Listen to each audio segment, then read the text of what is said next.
With more insight on ISIS, we're going to talk to three of our correspondents: Bob Orr, our Homeland Security correspondent; Margaret Brennan, our State Department correspondent; and Chief White House correspondent Major Garrett. Bob, let me start with you. We heard what Holly just said. In its statement, ISIS essentially declared war on the United States. What are the risks to the homeland? Scott, intelligence sources say immediately ISIS doesn't appear to present a significant threat to the homeland. They've demonstrated no operational capability and no real intent to strike America. But over time, it could emerge that ISIS is the largest terror threat we face. Holly mentioned those Western fighters. Well, the FBI is tracking more than 100 Americans that have gone to Syria or have tried to go to Syria. And at some point, Scott, they could come home, and that would be a very big problem. 100 Americans. Margaret, the State Department today asked for more U.S. troops on the ground in Iraq. What can you tell us?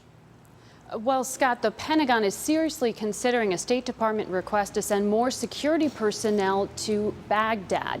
And while ISIS has talked about targeting U.S. diplomatic posts, we're told this is not a request in response to a direct or an immediate threat. If approved, there would be around 300 U.S. troops. That's in addition to the 849 U.S. forces already in Iraq. And to be clear, the U.S. troops on the ground are not fighting. They're there for intelligence and for advising the Iraqi forces. Major, ISIS right now holds more territory and is larger than al-Qaeda ever was. What is the White House strategy for dismantling ISIS?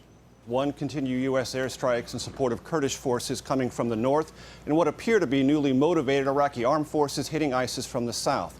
Two, recruit more military partners. High-level talks are underway now between the United States, Canada, Australia, and Great Britain to join the fight against ISIS. Finally, lobby those Sunni majority countries, specifically Saudi Arabia and the United Arab Emirates, to provide cash and intelligence the United States and its partners can use against ISIS commanders and its fighters. Yet another U.S. president pulled into Iraq. Major Garrett, Margaret Brennan, Bob Orr, thanks very much.